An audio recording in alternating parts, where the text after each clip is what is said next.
السلام علیکم ورحمۃ اللہ وبرکاتہ۔ دوستو، عقیقہ کیا ہوتا ہے؟ عقیقہ کرنے کا طریقہ کیا ہے؟ جس بچے کا عقیقہ نہ کیا جائے تو بچے کو اور والدین کو کیا سزا ملتی ہے؟ جب بچہ پیدا ہو تو پہلے اسے غسل دے کر بسم اللہ پڑھ کر صاف کپڑا پہنا دے۔ اس کے بعد اس کے دائیں کان میں اذان اور بائیں کان میں اقامت کہلا دی جائے۔ اگر کوئی مرد یا بچہ اذان کہنے والا نہ ہو تو عورت بھی اذان کہہ سکتی ہے۔ حضور اکرم صلی اللہ علیہ وسلم نے اپنے نواسوں کے کان میں اذان کہی۔ حضرت ابو رافع فرماتے ہیں کہ انہوں نے رسول اللہ صلی اللہ علیہ وسلم کو دیکھا کہ جب سیدہ فاطمہ سلام اللہ علیہا کے یہاں حضرت حسن بن علی علیہ السلام پیدا ہوئے تو آپ صلی اللہ علیہ وسلم نے ان کے کان میں اذان کہی۔ اس طرح بچہ جب پیدا ہو جائے تو اس کو تہنیک یعنی گھٹی دینا حضور نبی کریم صلی اللہ علیہ وسلم کی سنت مبارکہ ہے۔ ام المومنین سیدہ عائشہ صدیقہ رضی اللہ تعالی عنہا سے مروی ہے کہ رسول اللہ صلی اللہ علیہ وسلم کے پاس نومولود بچے لائے جاتے تھے تو آپ صلی اللہ علیہ وسلم ان کے لیے برکت کی دعا فرماتے اور انہیں گھٹی دیتے۔ تہنیک یہ ہے کہ کھجور وغیرہ کو اچھی طرح چبا کر بچے کے تالو کے ساتھ مل دیا جائے، یعنی تکنیک سے مراد چبائی ہوئی کھجور کو بچے کے منہ میں ڈالنا یا بچے کو شہد چٹانا ہوتا ہے۔ پھر 7ویں دن بچے کا عقیقہ کیا جائے۔ اس کی برکت سے بچہ بلاؤں سے محفوظ رہتا ہے، بڑا ہو کر ماں باپ کی نافرمانی نہیں کرتا۔ لڑکے کی طرف سے 2 بکریاں یا 2 بکرے اور اگر گنجائش نہ ہو تو 1 بکرا بھی کفایت کر دیا جائے، یا بڑے جانور میں 2 یا 1 حصہ لے لے، اور اگر لڑکی پیدا ہو تو 1 بکری یا 1 بکرا یا بڑے جانور میں سے 1 حصہ عقیقے والے بچے کا سر کر اس پر زعفران مل دے اور ختنہ کرا دے۔ حضرت ام کرج رضی اللہ تعالی عنہا فرماتے ہیں کہ انہوں نے رسول اللہ صلی اللہ علیہ وسلم سے عقیقے کے بارے میں پوچھا تو آپ صلی اللہ علیہ وسلم نے فرمایا کہ لڑکے کی طرف سے 2 بکریاں اور لڑکی کی طرف سے 1 بکری ہے، ان کا نر یا مادہ ہونا کچھ نقصان نہیں دیتا۔ حضرت سلمان بن عامر رضی اللہ تعالی عنہ کہتے ہیں کہ انہوں نے رسول اللہ صلی اللہ علیہ وسلم کو فرماتے ہوئے سنا، بچہ کا پیدا ہونے پر عقیقہ اس کا حق ہے، تم اس کی طرف سے صدقے کا جانور کا خون بہاؤ اور اس سے مصائب اور آلام کو دور کرو۔ بہتر ہے کہ 7ویں دن اس کا نام رکھ دے اور عقیقہ کر دے۔ عقیقہ کر دینے سے بچے کی سب آلہ بلا دور ہو جاتی ہے اور آفتوں سے محفوظ رہتے ہیں۔ بچے کی اچھی پرورش اس کے عقیقے سے بندھی ہوتی ہے، یعنی عقیقہ ہوگا تو اچھی پرورش ہوگی، یعنی عقیقہ بچے کے دین کی سلامتی کا بھی ضامن ہے۔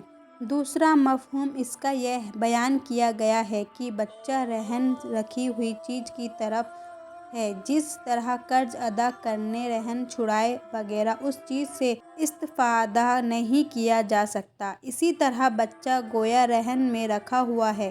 عقیقے سے منعم کے احسان کا قرض ایک طرح ادا ہو جائے گا۔ اور ایک مفہوم یہ بیان کیا گیا ہے کہ جس بچے کا عقیقہ نہیں ہوا اور وہ بچہ مر جائے تو والدین کے حق میں سفارش نہیں کرے گا، جسے قرض ادا نہ کرنے کی صورت میں رہن روک دیا جاتا ہے، واپس نہیں کیا جاتا۔ اسی طرح عقیقہ نہ کرنے کی صورت میں بچے کو والدین کی سفارش سے روک دیا جائے گا۔ علامہ ابن قیم رحمۃ اللہ علیہ نے اس کے معنی بیان کیے ہیں کہ عقیقہ شیطان سے حفاظت کا سبب ہے، اس کے بندھن کو توڑ دیتا ہے اور اس کے اثرات کو کم کرتا ہے، اس لیے کہ حدیث سے یہ معلوم ہوتا ہے کہ شیطان بچے کی پیدائش کے وقت ان پر اپنا اثر ڈالنے کی کوشش کرتا ہے اور اکثر لوگوں پر اثر ڈالنے میں کامیاب بھی ہوتا ہے، جیسا کہ قرآن کی آیتیں اس پر شاہد ہیں۔ اللہ نے اس کے اثرات سے بچے کو محفوظ رکھنے کے لیے والدین کو یہ تدبیریں بتائیں کہ ان کی طرف سے جانور ذبح کرو۔ امام احمد ؒ فرماتے ہیں کہ اگر کسی کے پاس تنگدستی کی وجہ سے عقیقہ کرنے کی طاقت نہ ہو تو وہ اگر قرض لے کر عقیقہ کرے تو مجھے امید ہے کہ اللہ اس کو اس کا بدلہ عطا فرمائے گا، اس لیے کہ اس نے ایک سنت کو زندہ کیا۔ عقیقہ کے لیے افضل دن 7واں دن ہے اور 14ویں اور 21ویں دن بھی مستحب ہے۔ عقیقہ کا وقت تو ولادت سے ہی داخل ہو جاتا ہے، لیکن بہتر یہ ہے کہ بالغ ہونے سے پہلے کر دیا جائے، اور اگر بچہ بالغ ہو جائے تو وہ اپنی طرف سے کر سکتا ہے۔ اگر کسی نے بالکل عقیقہ نہ کیا تو بھی کوئی حرج نہیں، لیکن حسب توفیق کر لینا بہتر ہے۔ اس طرح بچے کا نام پیدائش کے فوری بعد اور 7ویں دن تک رکھنا سنت ہے۔ حدیث مبارکہ میں اس کا ثبوت ملتا ہے۔ حضرت انس رضی اللہ تعالیٰ عنہ سے مروی ہے کہ رسول اللہ صلی اللہ علیہ وسلم نے فرمایا، آج رات میرے گھر ایک بیٹا پیدا ہوا جس کا نام میں نے اپنے باپ کے نام ابراہیم کے نام پر ابراہیم رکھا ہے۔ بچے کا نام معنوی اعتبار سے خوبصورت اور بامعنی ہو، کیونکہ نام انسان کی شخصیت کی عکاسی کرتا ہے۔ صحابی رسول حضرت ابو وہب جشمی رضی اللہ تعالیٰ عنہ بیان کرتے ہیں کہ رسول اللہ صلی اللہ علیہ وسلم نے فرمایا، تم انبیاء اکرام کے ناموں پر اپنے بچوں کے نام رکھا کرو۔ اللہ تعالیٰ کے نزدیک سب سے محبوب نام عبداللہ اور عبد الرحمن ہے، اور سب سے سچے نام حارث یعنی کھیتی باڑی کرنے والا اور حمام یعنی متحرک ہے، جبکہ سب سے برے نام حرب اور مرہ ہے، یعنی ایسے نام رکھنے سے پرہیز کیا جائے جن کے مفہوم میں اسلام کی تعلیمات سے مطابقت نہ ہو۔ حضرت ابو درداء رضی اللہ تعالیٰ عنہ سے مروی ہے کہ رسول اللہ صلی اللہ علیہ وسلم نے فرمایا، تم قیامت کے دن اپنے ناموں سے اور اپنے باپ کے ناموں سے پکارے جاؤ گے، لہٰذا اپنے اور اپنے بچوں کے نام خوبصورت رکھا کرو۔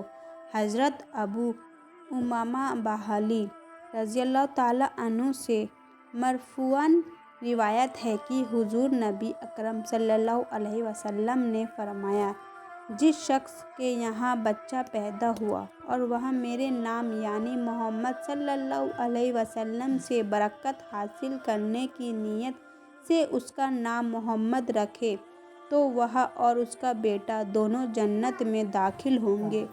اس طرح ایک اور روایت حضرت عبداللہ بن مسعود رضی اللہ تعالیٰ عنہ سے روایت ہے کہ رسول اللہ صلی اللہ علیہ وسلم نے فرمایا، جس شخص نے میری محبت میں اپنے بیٹے کا نام میرے نام پر یعنی محمد رکھا تو وہ اور اس کا بیٹا دونوں میرے ساتھ جنت میں ہوں گے۔